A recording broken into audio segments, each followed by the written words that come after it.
Bonjour mes bien-aimés en Christ. Je vous salue dans le nom de Jésus. Oui, comme tous les jours maintenant, depuis le 2 avril, alléluia, jusqu'au 5 juin,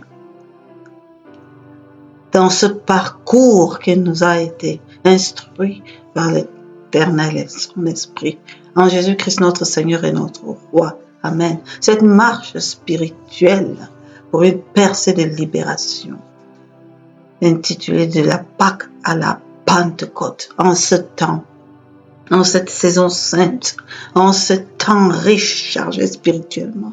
Alléluia. Où il nous fait arpenter comme ça, dans les pas de notre Seigneur Jésus. Alléluia. Ce temps de grâce. Amen. Nous voici rendus au jour 46 de cette marche. Alléluia. Et nous sommes depuis plusieurs messages maintenant rendus à la 4e étape de ce processus. Nous marchons dans les pas de notre Seigneur Jésus, de la résurrection à l'ascension. Alléluia. Et le Saint-Esprit nous amène à regarder encore de près dans les Écritures les 10 apparitions de notre Seigneur Jésus à ses apôtres. Dans ce temps de remobilisation, dans ce temps vraiment d'encouragement encore de ses apôtres par rapport à la mission qui était la sienne, parce que depuis la croix, alléluia, il y avait eu auprès des apôtres vraiment une démobilisation. Et notre Seigneur ne les a pas laissés seuls. Et pendant leur rencontre, pendant ces apparitions, il a donné d'autres instructions. Il a encore enrichi en enseignement. Alléluia. Et il est important pour nous vraiment de pouvoir nous investir, nous plonger dans ces enseignements pour en tirer vraiment la quintessence, pour voir, pour entendre, pour comprendre la richesse de ce dont notre Seigneur Jésus a encore parlé à ses apôtres, alléluia, afin de les drainer, afin de les emmener avec lui dans l'œuvre qui est la sienne, celle qu'il était en train de bâtir. C'est notre lot, parce qu'aujourd'hui, en tant qu'enfants de Dieu, en tant que chrétiens, en tant qu'Église, nous sommes amenés vraiment à marcher dans les pas de notre Seigneur Jésus et à accomplir les œuvres qui ont été préparées, que nous accomplissions, alléluia, et pour entrer dans le dessein de l'Éternel Dieu notre Père. Et dans le même temps, le Saint-Esprit nous conduit vraiment à jouir de l'héritage de l'amour de Dieu dans nos vies et nous faire rentrer comme ça dans cette plénitude pour comprendre, alléluia, le véritable sens profond de l'amour de Dieu pour nous, qui est Christ, de l'amour de Christ pour nous. Alléluia, dans ces 4 grandes dimensions, dans sa pluridimensionnalité, alléluia, car l'apôtre Paul nous explique que c'est quand nous serons enracinés et fondés dans l'amour de Christ que nous pourrons vivre la plénitude de Dieu. Amen. Et donc, nous sommes en train de parcourir cela. Et en ce temps, en ce moment, nous sommes en train vraiment d'étudier la manière où la parole de Dieu nous amène, nous invite à pouvoir manifester le dépôt d'amour de Dieu en nous. Comment nous sommes appelés à le manifester auprès de nous, le manifester, ce dépôt en nous, nous l'avons reçu. Mais jure de l'héritage consiste aussi à pouvoir déployer de cet amour-là. Alléluia. Et c'est notre Seigneur Jésus qui nous dit dans le livre nous le lisons dans le livre Matthieu 22, alléluia, à partir de son verset 36, lorsqu'il donne, répond à la question du pharisien qui lui demande quel est le plus grand commandement. Et alors il nous dit que le plus grand commandement, c'est « Tu aimeras le Seigneur ton Dieu de tout ton cœur, de toute ton âme et de toute ta pensée. » Et c'est le plus grand commandement. Mais il y a un deuxième commandement qui lui est semblable. Tu aimeras ton prochain comme toi-même. Et cela, nous avons compris que cela s'adressait à nous. Cela s'adressait à nous, c'était une vraiment une instruction pour nous dire à nous comment nous devons aimer. Amen. Et il répond aussi comme ça, nous l'avons vu dans les messages précédents, il répond aussi ainsi au docteur de la loi qui lui demandait qu'est-ce qu'il fallait qu'il fasse pour pouvoir jouir de la vie éternelle. Et le Seigneur Jésus lui demandait qu'est-ce que la parole dit à ce sujet. Et c'est lui-même qui répète, tu aimeras ton Dieu et tu aimeras ton prochain. Et le Seigneur Jésus lui dit, oui, tu as bien dit, tu connais la parole. Maintenant, mets-la en pratique toi-même. Alléluia. C'est un peu ce que notre Seigneur Jésus nous dit à nous tous. Voilà ce que je vous donne comme instruction. Voilà ce que je vous dis, mettez-la en pratique dans vos vies. Mes frères et mes sœurs, donc nous laissons-nous conduire par le Saint-Esprit pour pénétrer vraiment dans cette largesse de l'amour, dans la compréhension de ce que la parole de Dieu nous dit. Parce que quand nous serons élargis dans la compréhension de ces choses, il nous sera aisé de les mettre en pratique. Et que cette chose trouve fondement en nous. Alléluia. Afin que nous soyons enrichis et que nous soyons véritablement fondés dans l'amour de notre Seigneur Jésus. Donc, nous sommes en train d'apporter la deuxième partie de ce passage de notre Seigneur Jésus-Christ. Tu aimeras ton prochain comme toi-même. Alléluia. Et nous sommes inspirés d'une exhortation de l'apôtre Pierre dans son deuxième épître de Pierre, alléluia, à partir de son verset 1, là où il parle des conditions pour être participant à la nature divine. Amen. Et il nous décortique et nous explique et nous montre le chemin pour pouvoir vraiment faire des efforts nous-mêmes. Dans quel sens est-ce qu'il faut que nous fassions des efforts afin de pouvoir être véritablement participants de la nature divine, en fuyant la corruption du monde. Alléluia. Et d'être capable de savoir où on va nous permet de vraiment marcher dedans avec assurance. Alléluia. Donc c'est de ça que nous sommes en train d'étudier. Je veux inviter les gens qui prennent ce message aujourd'hui. Vraiment, nous sommes au message 46.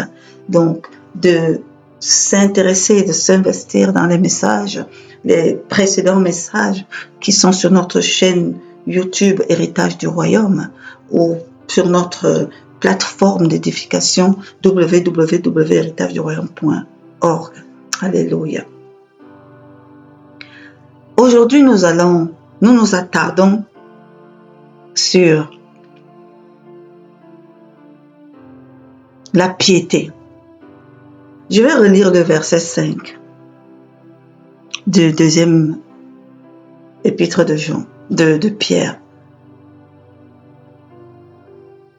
À cause de cela même, faites tous vos efforts pour joindre à votre foi, la vertu, à la vertu, la science, à la science, la tempérance, à la tempérance, la patience, à la patience, la piété, à la piété, l'amour fraternel, et à l'amour fraternel, la charité. Voilà ce que nous dit le verset. Alléluia. Et aujourd'hui, nous sommes rendus, dans le message d'hier, nous voyons ajouter à la tempérance, la patience. Amen. Aujourd'hui, nous allons voir comment ajouter à la patience la piété. À la piété, l'amour fraternel. Amen. La piété, c'est une disposition de quelqu'un et en quelqu'un qui l'amène à rendre à Dieu l'honneur qui lui est dû par des actes qu'il pose. On dit de quelqu'un qu'il est pieux lorsqu'il s'intéresse aux choses de Dieu. lorsqu'il est plein de révérence et de respect envers les choses qui touchent à Dieu, qui touchent à la ferveur divine. Alléluia. Quand on parle de piété, forcément on parle de divinité. Quand on parle de piété, on parle vraiment de Dieu. Autant on va parler d'autres choses, autant on a parlé de la vertu tout à l'heure, et on n'a parlé que des hommes. Autant on ne peut pas parler de piété en ce qui concerne les hommes. On parle de piété lorsque ça touche Dieu. Alléluia. Ça touche les choses rattachées à Dieu. Ça touche les choses rattachées à la ferveur divine. Amen. Je n'ai pas envie d'utiliser le terme de religion parce que pour ne pas amener une confusion dans les mots. Alléluia. C'est vrai que en général, quand on parle de Dieu, beaucoup de gens assimilent ça à une pratique religieuse. Ce n'est pas tout à fait faux, mais seulement ça ne décrit pas la piété dans vraiment son sens intrinsèque. Alléluia. Il y a des actes de piété. Ce sont des actes de ferveur envers l'Éternel. Donc, quelqu'un qui est pieux, c'est quelqu'un qui est campé d'abord dans la crainte de Dieu. Quelqu'un qui est pieux, on ne peut pas parler, on parle de piété ou de quelqu'un qui est pieux lorsque cette personne-là est habitée d'une véritable révérence, respect des choses de l'Éternel, des choses de Dieu, des choses divines. Alléluia. Il prend en considération ces choses. Il met à l'honneur ce qui concerne ces choses, ces pratiques. Alléluia. Donc, lorsque on pratique un culte d'adoration, un culte de louange, un culte vis-à-vis de Dieu, ces personnes-là sont profondément impliquées. Ils ont de la considération pour ces choses. Ils ont même de la crainte pour ces choses. Ils ont de la ferveur pour ces choses. Ils ont d'une pratique fidèle pour ces choses. Alléluia.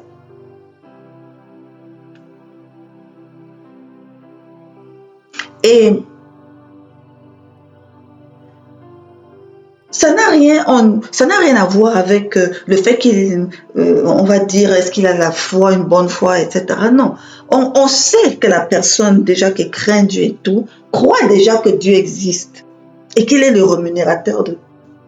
Alléluia. Donc quand il regarde Dieu, il est déjà dans la position, c'est quelqu'un qui a déjà cru. Donc c'est quelqu'un qui a la foi. C'est pour ça que l'apôtre Pierre dit, ajoute à ta foi la piété. Donc, on est dans le cadre de quelqu'un qui sait que Dieu existe et qui sait que Dieu est le créateur de toutes choses. Il sait que Dieu est unique, il est haut. Donc, il n'y a pas d'amalgame, on n'est pas en train de mélanger avec autre chose. Mais il a soif de pouvoir mettre un point d'honneur à respecter et à pratiquer les choses de Dieu. Alléluia. Donc, c'est quelqu'un qui, dans sa vie, va intégrer et prendre la place pour plein de choses. Le temps de prier, le temps de lire la parole de Dieu, le temps de jeûner, le temps de célébrer. Il va payer ses offrandes, il va visiter les malades, il va secourir les veuves, il ne va pas laisser dans la peine l'indigent, il va pratiquer ces choses, il va être fidèle au culte de Dieu.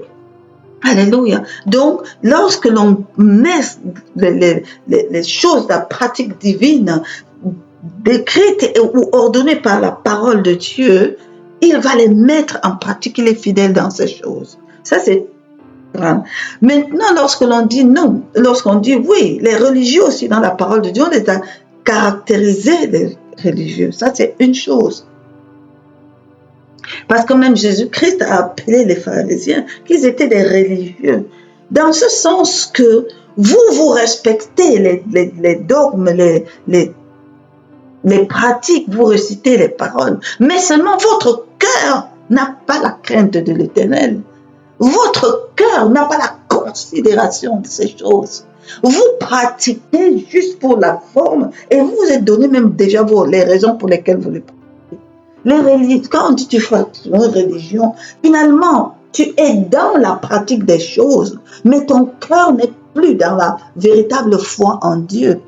Ton esprit n'est plus dans la véritable révérence à l'Éternel. Parce que tout commence par la crainte de l'Éternel véritablement, de qui il est. Alléluia. Et donc la parole de Dieu dit que la crainte de l'Éternel, c'est le commencement de la sagesse divine en chacun. Amen. C'est le commencement de la sagesse. Et quelqu'un qui est pieux est dans cet état d'esprit. Ajoute à ta foi la vertu. La vertu est rattachée aux hommes, aux relations humaines. À la vertu. Ajoute à la vertu la science. Et nous avons vu que la science dont il était parlé, dont il était question dans ce verset, c'était le gnosis. C'est-à-dire que la connaissance des choses qui touchent à Dieu, la connaissance de Dieu, de Christ et des choses qui le touchent. Parce qu'il y a plusieurs niveaux de connaissance, il y a plusieurs sources de connaissance, il y a même plusieurs types ou intérêts dans la connexion. Celle dont il parle ici, c'est que au-delà de tout ce que tu peux savoir dans la vie, cherche à connaître Dieu, cherche à connaître Jésus, cherche à connaître les désirs de Dieu. C'est ça, ajoute à ta vertu la connaissance, la science. Alléluia. Et maintenant, ajoute à ta science la tempérance. La tempérance, tu commences à travailler dans ton comportement. Tu commences à travailler dans ton caractère. Alléluia. Et à la tempérance, ajoute de la persévérance, de la patience. Alléluia. Donc cette patience, il faut savoir que ce n'est pas du jour au lendemain, que ces transformations sont entièrement en toi. C'est progressif. Donc tu fais des choses, mais tu es patient, tu attends, tu es consistant, tu fais les choses avec courage et tu fais les choses avec endurance. Tu fais les choses vraiment pas... tu attends avec espérance, une véritable espérance. Alléluia. Et quand tu es dans cet état d'esprit, Pierre nous dit que ajoute à tout ça la piété. La piété, c'est-à-dire tout ce qui se rattache au culte du Père, au Père que tu adores, que tu vénères. Mets une révérence, mets un respect, mets une considération, mets de l'honneur à faire des choses qui le touchent, mets de l'honneur à poser des actes qui l'agréent, mets un honneur à faire des choses comme lui, il veut que cela se fasse. Amen. Et ça, c'est important. Donc, cette notion de respect, de révérence et sur les choses de Dieu, de crainte de l'Éternel par rapport aux choses qui plaisent à Dieu, ses instructions, sa parole, lorsqu'il plaît à Dieu, sont très intéressantes. Alléluia. Et Pierre demande, il faut cultiver cela en vous. Il faut vraiment travailler votre nature à devenir des personnes pieuses, vraiment mettre de la piété dans ta vie. Alléluia.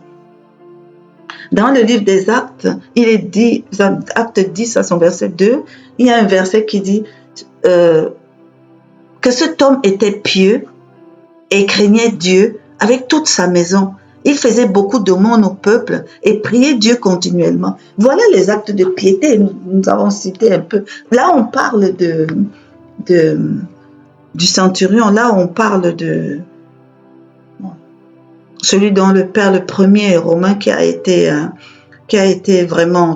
le baptême du Saint-Esprit et qui a été baptisé, lui et toute sa maison, parce qu'il était un homme véritablement pieux depuis qu'il avait connecté avec la parole de connecté avec le sens de la mort de Jésus à la croix. Alléluia. Voilà. Dans Actes toujours, on décrit aussi Anania, un certain nommé Anania, un homme pieux selon la loi, et de qui tous les Juifs demeurant à Damas rendaient un bon témoignage. Alléluia. 2 Pierre dit dans son deuxième épître au verset 9, « Le Seigneur s'est délivré de l'épreuve les hommes pieux et réservé les injustes pour être punis le jour du jugement. » Donc l'acte de piété dans ta vie vraiment préserve de beaucoup de choses. Même quand on va dans l'Ancien Testament, on se rend compte que le niveau de piété des uns et des autres n'était pas simple. Dans les psaumes, David nous dit, dans le psaume 16 nous dit, les saints qui sont dans le pays, les hommes pieux sont objet de toute mon affection. C'est l'Éternel qui parle de sa bouche. Et lui dit, le Seigneur aime les hommes qui sont pieux. Le Seigneur aime vraiment lorsque la piété anime la vie de celui qui croit en lui. Amen. On ne peut pas seulement dire qu'on croit en Dieu, on ne peut pas seulement... Et puis, agir n'importe comment, se tenir n'importe comment. Non. Aimer Dieu et croire en Dieu et aimer Dieu et vouloir marcher avec Dieu invite à avoir une attitude, invite à avoir un tempérament, un comportement, invite à se positionner d'une certaine façon, d'avoir une certaine attitude vis-à-vis de l'autre, clairement, au-delà de la foi qui peut nous animer. Amen. Donc, celui qui est pieux, vraiment, mérite l'affection du Père, mérite l'affection de Dieu. Alléluia. Dans le verset psaume 86, verset 2, David dit, « Garde mon âme, Seigneur, car je suis pieux. Mon Dieu, sauve ton serviteur qui se confie à toi. Garde mon âme parce que je suis pieux. » Alléluia. Que ne serait-ce que par mes actes de piété, je suis un adorateur, je prie, je loue, je jeûne, je viens célébrer au-devant de toi, Père. Je célèbre ton culte, ô Dieu de gloire. Sauve ton serviteur qui se confie à toi. Amen. Les actes de piété, ce sont des choses bonnes. Amen. On ne peut pas prétendre être vraiment un serviteur de Dieu, vraiment un enfant de Dieu, vraiment quelqu'un qui marche, un disciple de Jésus, et n'ayant pas la piété dans sa vie. Et quand je parle vraiment des actes de piété, un certain nombre d'actes dans la parole de Dieu caractérise celui qui considère et qui honore le Père. Tout ce que le Père dit dans la parole de Dieu, que cela lui est agréable de faire. Alléluia. Doit nous intéresser. Quelqu'un de pieux doit pouvoir s'intéresser à ces aspects. Amen. Et il l'a dit quand il disait qu'il faut donner à l'indigent, qu'il faut rendre visite aux malades et qu'il faut soutenir les veuves et les orphelins, que cela consiste à lui rendre un culte agréable. Ce sont ces choses, ce sont ces pratiques. Alléluia. Il n'y a pas que la louange ou son adoration directe. Il y a des actes vraiment de soins apportés à sa création qui lui sont agréables. Donc, chercher l'agréabilité de Dieu, être dans la crainte de l'Éternel et honorer, alléluia, respecter, honorer les actes qui lui sont agréables, les actes, les pratiques, alléluia, qui lui sont agréables. Ça, c'est être pieux. Amen. Que le Saint-Esprit nous aide vraiment à être des croyants pieux, à être des enfants de Dieu pieux, à être des serviteurs pieux au nom de Jésus, véritablement. Alléluia. Pas des religieux, alléluia. Pas ceux qui font pour qu'on voit qu'ils sont en train de faire, non. Mais pour ceux qui, dans la profondeur de leur être, fait ce qui est agréable au Père. Alléluia. Et le font par révérence, par respect. Alléluia. Et par crainte véritable. Au nom puissant de Jésus. Alléluia.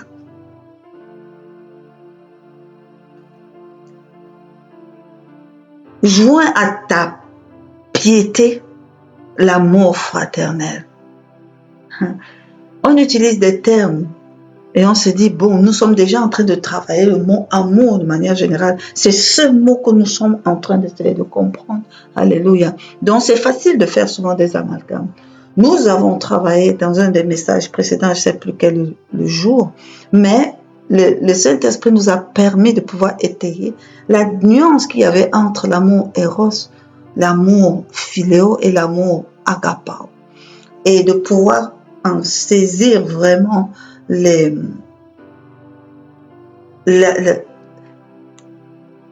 particularités. Amen.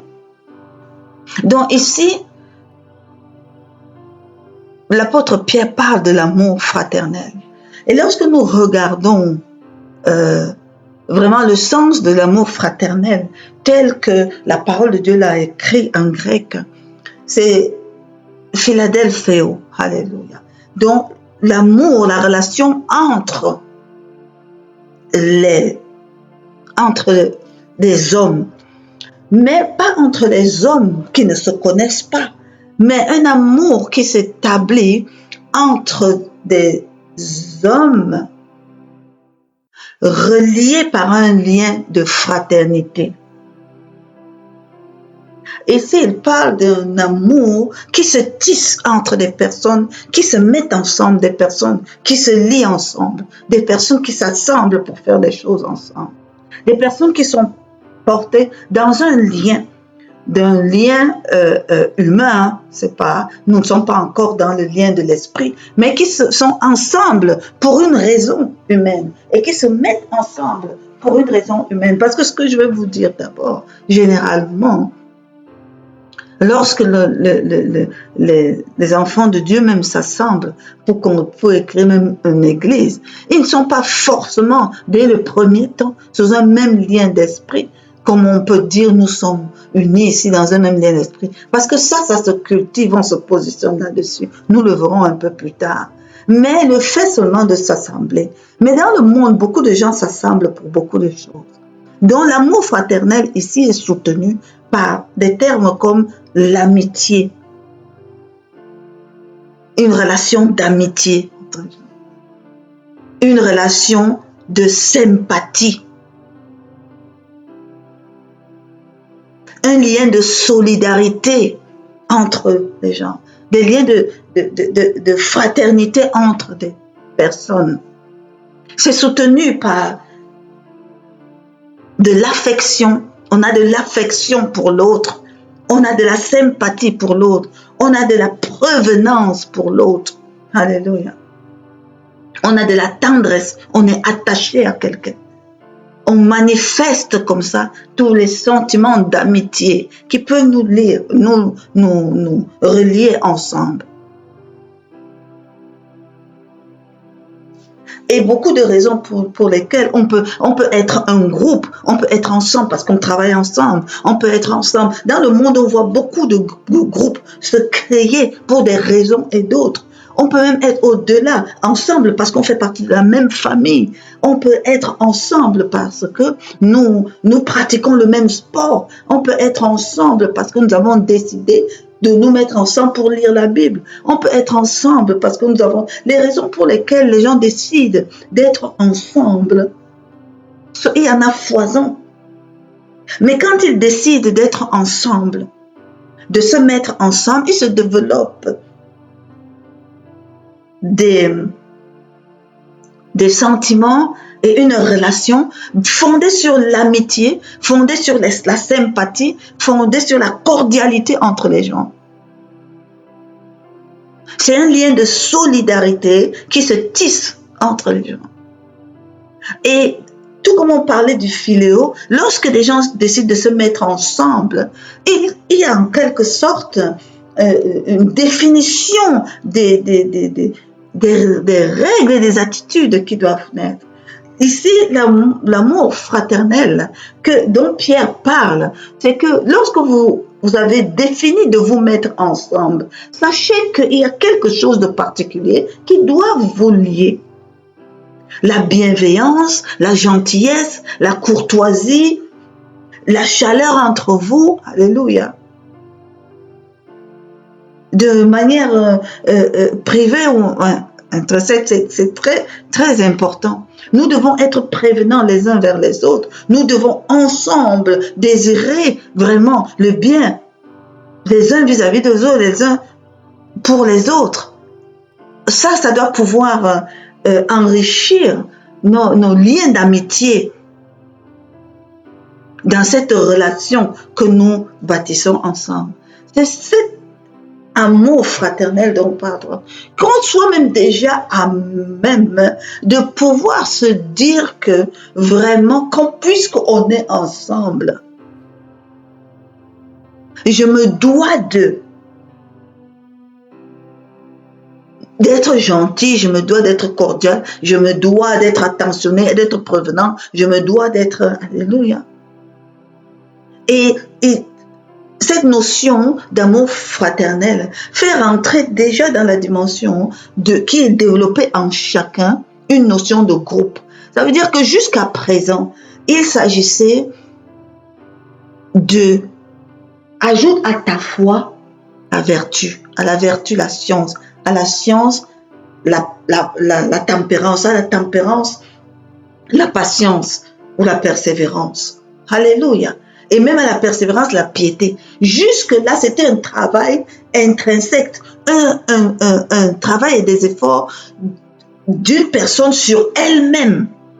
C'est-à-dire d'une personne sur elle-même. Tu es en train de pouvoir te façonner individuellement toi-même. Maintenant, lorsqu'il dit, quand tu arrives à ce niveau-là, tu commences à intégrer les autres. Ajoute à ta piété l'amour fraternel. L'amour fraternel commence à regarder l'autre. C'est-à-dire maintenant que tu t'es enrichi un peu de ces choses, commence à déverser ça dans la vie du voisin. Commence à déposer ça dans la vie du voisin. Amen. Commence à rallier l'autre à toi. Commence à faire partie d'un tout. Alléluia. Parce que nous sommes en train d'être conduits comme ça. Dans l'image de l'Église globale. Amen. Mais ça commence toujours par un travail sur soi-même. Ça commence toujours par un travail personnel. Alléluia. Donc vraiment, cette notion d'amitié-là, même chacun de nous doit pouvoir cultiver cela. Se mettre en idée que vraiment, quand on est ensemble, quand on décide de se mettre ensemble, il y a une manière, alléluia, de consolider ces liens de solidarité, de consolider cette connexion ensemble. Alléluia.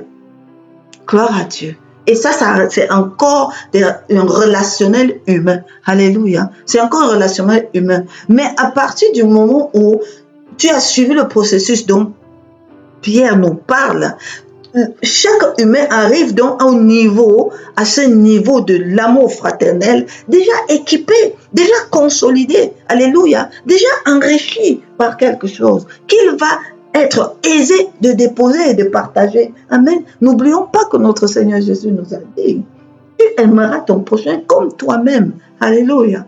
Gloire à Dieu. Gloire à Dieu. Merci. Ajoute à ta piété l'amour fraternel. Et ajoute à l'amour fraternel la charité. Et c'est dans ce mot charité qui est écrit comme agapao, c'est-à-dire l'amour de Dieu, l'amour de flot qui coule du trône de Dieu. Amen. Quand tu as déjà dépassé l'amour, où tu peux gérer les amitiés profondes, l'affection et la solidarité avec tes frères, alléluia, vous pouvez ensemble couler dans le flot de l'amour de Dieu, couler dans le flot de l'amour qui est la véritable charité.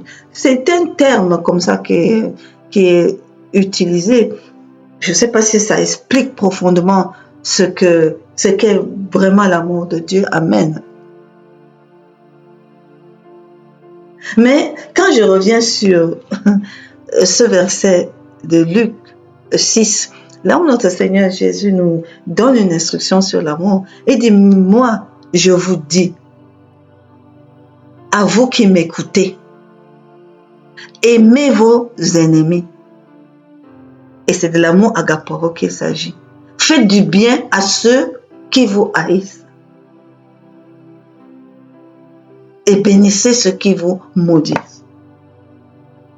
Donc quand on parle de l'amour de Dieu, c'est cet amour, l'amour de ce degré-là. Alléluia. L'amour de ce degré-là. L'amour qui en nous aime tellement dans sa fraternité qu'il est capable d'embrasser l'ennemi. Alléluia. Et de faire du bien à ceux qui vous haïssent et qui vous veulent du mal chaque jour. C'est une instruction divine. Mais il ne peut pas dire ça à notre Seigneur Jésus s'il n'en dispose pas la capacité, le moyen pour que nous puissions arriver là. Donc, Pierre nous dit que quand tu auras fait le parcours dont il a dégrené et que nous avons parcouru là, lorsque tu traverses dans l'amour fraternel, tu es en mesure de plonger dans l'amour agapao. Alléluia. L'amour qui est nourri par la foi, l'espérance de Dieu. Alléluia.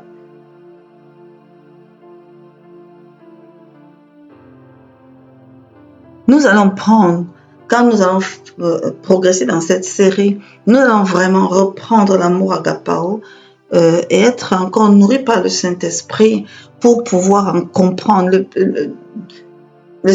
La parole de Dieu nous dit que le véritable amour agapao, c'est le fruit de l'esprit. C'est le fruit de l'esprit. Ce n'est pas une notion simple comme ça. Donc le Saint-Esprit nourrissant en nous, vraiment nous amène à enfanter l'amour divin. Amen. Et Pierre nous dit, si vous commencez à travailler, comme je vous ai expliqué de travailler, vous verrez que l'amour de Dieu, le fruit de l'Esprit de Dieu, prendra vie en vous.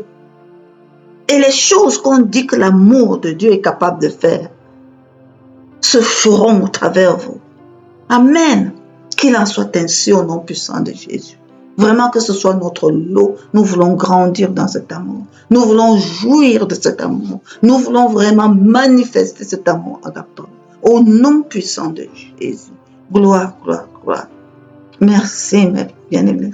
Merci mes frères. Méditons et prions afin que ce soit vraiment notre héritage aussi. Au nom puissant de Jésus.